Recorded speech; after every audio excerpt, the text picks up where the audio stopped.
Hey everybody, and welcome back to the vlog.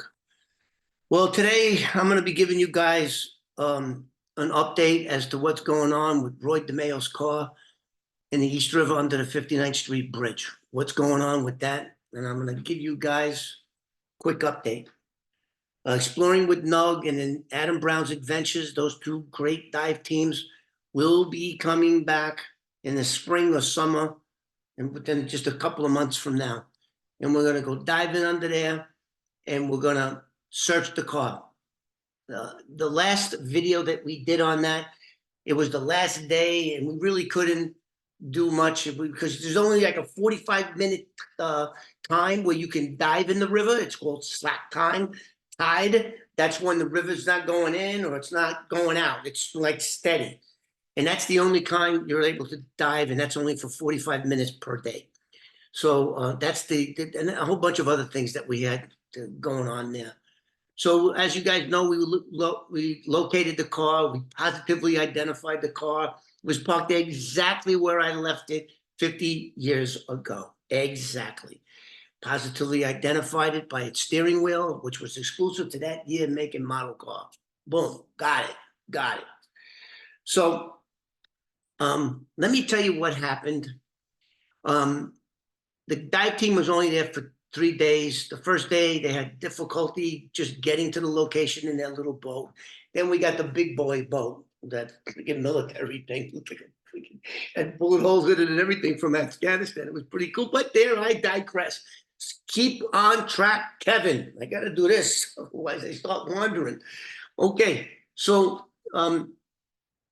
for 2 days, the dive team with their sonar and I think it's called LiDAR, or all their electronic equipment. And if you've ever watched any of their videos, you guys will know that when they see a car on their Garmin sonar, you can basically tell. I'm a car guy. I can go, okay, that's a pickup truck. Okay, you can even tell it, oh, that's a Corvette. That's definitely a Corvette. So the imaging is, it comes out like a cartoon, but you could tell what it is. I could tell what it is. As I said before, I'm a car guy. I know my cars. So for 2 days, we're going up and down, and I kept telling myself, dude, I know where it is. Just dive here. But they didn't. They wanted to find it on there. So anyway, nothing looked like a car. Nothing. After 50 years of, if you guys know what a sandblaster is, imagine that tough, rough, fast, vicious tide going in the daytime, coming in at night, and just sandblasting it with salt water. That's what it was. That's what it was doing. So so at just about the end of the last day that we were there, had all these guys. There must have been 8 guys. They had two or three boats out there. It was an expedition, is what it was. And I'm beginning to feel like a liar. The second day, I just wanted to go home. I was like, they're not believing me. This is such a far-fetched story. These guys traveled from Georgia and South Carolina. They brought all their car. I was really feeling like I was lying, but I wasn't. I wasn't a liar. I'm not a liar. I think only weak people lie because they don't have the balls to tell the truth. But I digress again. So finally, he goes, there's an anomaly here that's like 5 feet by 19 feet. And their sonar can tell you how large the item is that's underwater. And they go, well, damn, man, the Lincoln Town Car is 20 feet long and it's 5 feet wide. And we're right over it. That's got to be it. Got to be it. So prior to us, okay, so then we dived, and of course, the rest is history. We found it. We made history, and we're going to continue to make history. And when we go back there in the summer, that's when it's really going to happen, because we're searching that vehicle and the surroundings. We're searching it for human remains, and I know we're going to find something. Something's got to be there. So, having said that,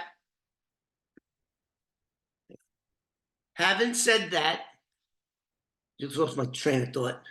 Having said that, so Prior to us finding the car, we were on the south side of the 59th Street Bridge where I put that car in the water 50 years ago.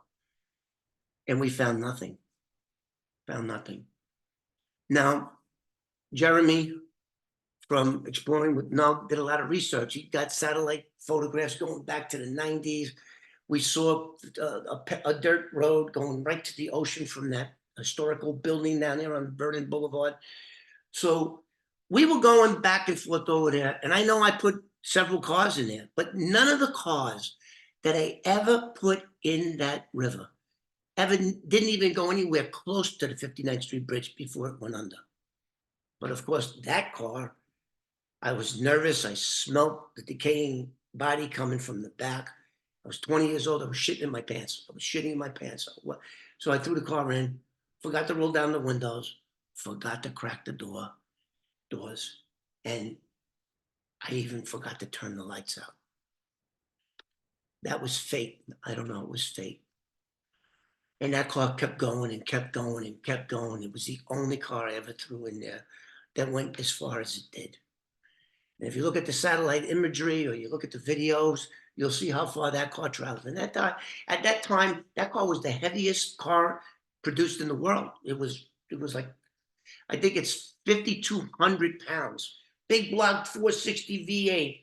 The nose went down and that thing just kept traveling. Like I say, sink, sink, sink. But it didn't sink. It just went on the other side. So anyway, I digress again. So the first 2 days, we were doing the sonar, the LiDAR, the radar, all the stuff that they had. And we're going on and we found nothing. Just like we found nothing on the north side of the 59th Street Bridge, right where the car was. We found nothing.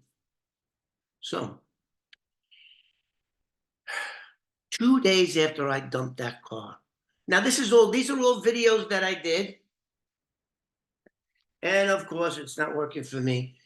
These are all videos that I already did, part 1 and part 2. And this is about the 1972 Ford LTD, Galaxy LTD. So 2 days after, now don't forget, I'm a car guy. I'm a car thief at this time. I know my shit when it comes to cars. I know how to tag them. I know how to steal them. I know how to do this. I know how to do this. Bada bing, bada boom. I know my cars like nobody's business. So, and I used to steal a lot of rent-a-cars too, just for wheels, tires, and batteries. That's what I used to do. And I used to go at night. There was this place called, it was on 30th Avenue and 40th Street, right by Steinway and Astoria. Econocar, it was called, Econocar. And they had Fords, and Fords were easy to pop. So I would steal a bunch of those cars. So I knew about rent-a-cars. And the thing that I knew about rent-a-cars for sure is at that time, every rent-a-car in the state of New York, the license plate would have it like 4 numbers and 2 letters. And the first letter, if it was a Z, that means that car was a rent-a-car, okay? Now, the bullshit story they gave me about the Lincoln was that it was a give up, it was an insurance fraud, and that's why they wanted to throw in the river. I knew right away when I sat in that car and I saw the ignition switch was gone and I had to start it with a screwdriver, I knew that shit was a bullshit story. And then when I got on the Van Wyck and I started smelling that shit, I was like, holy shit, what the fuck did they do to me? So anyway, I digress again. Please stay with me. Don't click off because this is going to be a very good thing.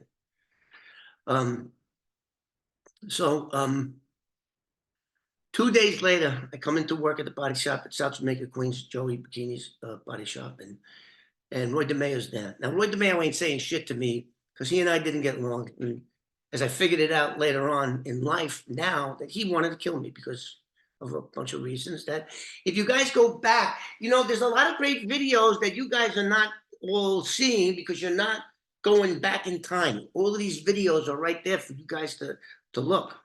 Anyway, I digress once again. I hate stories that have multiple parts to it because like a tree, I just branch off into the other story. So 2 days later, I go into work. I see Joey and Roy outside, always smoking, and I woke up and I see a black Ford LTD. Now let's talk about Ford, Lincoln, Mercury. Let's talk about them. They all had the identical type of trunk, very, very deep. And they had the spare tire on a shelf right under the rear deck where the rear speakers would be, right there. So if you pull out that big L7815 tire, you pull that out, that's a body. You could put 450-pound bodies in that trunk, any one of those Ford, Lincoln, Mercury cars. 4. So that's why all these mobsters went for these cars. So anyway, once again, I digress. So I'm not gonna say that again, I promise. And if I do, hey, assistant, slap. If I say digress one more time, just get a broom and pop me in the head with it. Okay, where was I? So 2 days later, so I know cars. So I'm trying to give you guys the understanding that and back then I was pretty sharp, as I wish I was today, but I'm not, memory wise. So I pull up, I get out of my car, and there's a black 1972 LTD parked right across the street. In fact, that car was parked in the same exact parking space as the Lincoln was 2 days earlier that I picked up and threw in. Now, I didn't tell Joey, or I didn't tell our boy Roy that I smoked anything. I kept my mouth shut. I kept my mouth shut and said to myself, I'm not going for that okey doke. We used to call it, hey, I'm not falling for no fucking okey doke, but I fell for that okey doke because they paid me twice as much as they usually paid me to get rid of a car, which was $250. They paid me $500. So that was like, and $500 in 1974, all you people out there, it was a lot of money. I think it was equivalent. It's an equivalent. Look, can you look that up? A $250 equivalent to today's money. I think it's like $4,000. It's like a lot of money. How much is that, assistant? Anyway, so I come in. Joey pulls me to the side and says, it's your lucky day. You're gonna make another 500 and give him the money. And he has Roy give me the money. The money came from Roy. Boom, hey, take that car, do the same thing you did with it the other day. Just get rid of it. It's an insurance job. So from 50 feet away, I knew it wasn't an insurance job. I knew, not because it didn't have not because it didn't have a cylinder and the ignition switch was pulled. Not because of that, not because of anything else, only but because of the license plate. I saw it had a Z. I knew it was it was a rent-a-car. And I also knew that rent-a-car companies don't commit insurance frauds. They're like, can you imagine Hertz committing and going to Joe, hey, get rid of this car. We don't like it. We don't want it. What the fuck are we don't. So I knew right away it was a rent-a-car. Therefore, it would be impossible for it to be a give up, we called it, an insurance fraud. That's when somebody would give the car to Joe and said, make this car disappear. I'm going to report it stolen once you cut the car up, and I'm going to collect my insurance check 30 days later. I knew that was bullshit. So now I got the $500 in my hand that Roy George gave me.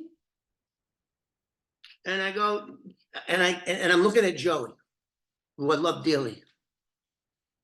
And I never said no to Joey. Whatever he told me to do, I did. And I said, you know what? On second thought, I'd rather not. And I hand the money back to Roy. Now, Joey was a really smart guy. And he looked at me and I go, oh shit. Like, he wasn't mad. I think he was like disappointed. And now I'm guessing he knows that I know what was in that Lincoln, and I'm not going for that okey doke twice. I'm not. So he goes, okay, you don't want to do it. You sure? You're not going to do it? Is that what you're telling me? I said, I don't want to do it. I'm not saying I'm not. Are you ordering me to do it? You telling me to do it? And he says, give the money back to him, to Roy. And he gives me the 500. I said, fuck, now I have to do this one too. And he says, okay, fine. I want you to do anything. I told him, he says, I don't want you to do anything, but take him to your favorite spot and show him what to do. 500, how much is that? Like $1,727. Okay, so are you sure about that? I think so, from $250. $250 Yes. of 1974 money would equal how much in 2024? Let me make sure. Well, she's calculating that. We'll continue with this. It's $1,555. Okay, it's $1,555 of today's money. We're just taking a car 20 minutes, driving it on it to Van Wyck, to Long Island City, throwing it in the water, end of story. You know, that was a lot of money back then. When you think about a car, I'm not gonna use that word again, but I'm getting off the. So anyway, I got the $500 and Joey tells me, okay, just show him what to do. Don't, I said, okay, so I'm not touching that car. I don't have to touch the car. I don't have to do anything with the, no, he'll follow you. Take him to where it is. He'll follow you and you tell him what to do. Whoa, let's go. I'll do this shit all day long. I'm not touching that car. Remember, I said I'm not going to put my fingerprint, I'm not touching that car. Good deal. And we take the car. Roy follows me. I take him to the place. I pull ahead of the fence. There was the gate. There was two big fences that opened like this. The door fence was on the ground, so they couldn't lock it up. And it was all full of weeds and shit like that. So I get out of the car and I walk into and it's dark. It's dark. And if I would have known that this guy was a murderer turning into a serial killer, I would have never went back there because he could have did anything to me back there. I remember it was a moonlit light night, and there was snow and ice, and it was all muddy. It's full of mud. So anyway, I tell him what to do. I said, open the door, roll down the windows, crack all the other three doors, and have the driver's door open. Put it in gear because you couldn't neutral drop a Ford. If you went over a certain RPM, you couldn't like jerk it in. It had a neutral safety switch. So put it in gear, and you got to help it. Now, on this particular day, as I said before, it was muddy, so the car's not going to roll as fast as it would if it was on a hard surface. And I'm not touching that car. I'm not touching that car. So I was every time I think it. So okay, let me tell you what. So Roy gets out of the car with his $500 Italian shoes, his white button-down friggin' shirt. He had a white shirt on, no jacket. He had the white shirt on, black pants, dress pants. And I says, okay, put it in gear and push it. Put your right hand on the pillow of the roof of the car. No, on the steering wheel, and have your left hand on the door and push in between the door jamb. In between the door jamb. Get it up. So I know how fast the car's got to be to go off that the edge. It's not like it is today. Today it's all concrete. But back in the day it was all mud, and I threw one or two cars in there that got caught up, and I had to steal another car and ram them and get them into the river. So I know what kind of speed you need before that car hits the edge. I knew it. So he gets in the car and it's just not going fast enough. I know it's going to get hooked up, and I'm like his coach. I'm going to go faster, get it out, watch it. It's gonna get hung up. Keep going. Help me. It's fuck you. I'm touching that car. And I could have easily got to the back trunk and fucking faster. And he got it. He was like 250, I guess that time. He was a potbelly prick. And he's pushing it, he's almost to the edge, and boom, he falls.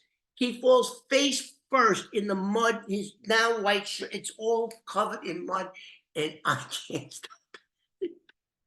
I couldn't stop laughing. I said, "Get up, push it!" So now the car, the left, the driver's side rear wheel almost ran over his foot, and almost. I said, "What?" I'm a director, coach him, and I said, "It's not fast enough," and the car passes him. It passes him, but it's still not fast enough. And I said, "Get in the truck, push it." He's pushing it, and he's mud. He's in the fucking mud. He's filled faces up, everything. And he gets it, put it back, and it goes in, boom. And it goes right down. So let's stop right there. I know that car's there. Where did it go? So now, it was so funny. You gotta go back. All you guys, there's a lot of great videos in the rear that you guys, because the channel's small. I got a small channel, but I believe that if everybody went back and looked at some of these older videos, you'll see that they're pretty entertaining. Okay, so now let me go back to what this video is about. So when I went there with Exploring with Nug, we canvassed all those because I know that car is there. Now, I don't know if there's a body in it. I wasn't in the car. I never touched that car other than directing him like a traffic fucker came up. And then he was so mad. But then when the thing went in, then he started looking around and he went, oh, this is a great place. This is what I'm thinking. He's thinking, oh, all you gotta do is throw the gun, you get rid of the body, you get rid of the crime scene, and it's gone forever. Who's ever gonna fucking see this place, right? And so I know he loved that car. So how many other cars did he put in that fucking river? How many? So now this is what I'm thinking. We scanned all that area there, and we got zero. Just like we got zero on the other side of the 59th Street Bridge, 35 feet north of the 59th Street Bridge and 80 feet from the shore. The car was there, but it didn't show on radar. How many other cars didn't show up on the south side of the 59th Street Bridge? And if it wasn't for the fact that I was telling Jeremy, listen, that's got to be it. And I saw the image. It looked like just like a block, like a long block, a block of concrete. And then he was going, oh, that could be from when they built the bridge. And that makes sense too. Everything that, but I said, no, that's exactly where I parked it 50 years ago.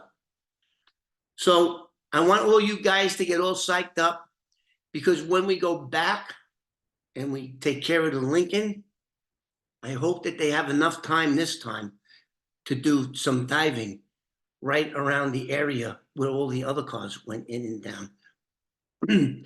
Because they're all in that. And I started putting cars in there back in 1971. So, that's,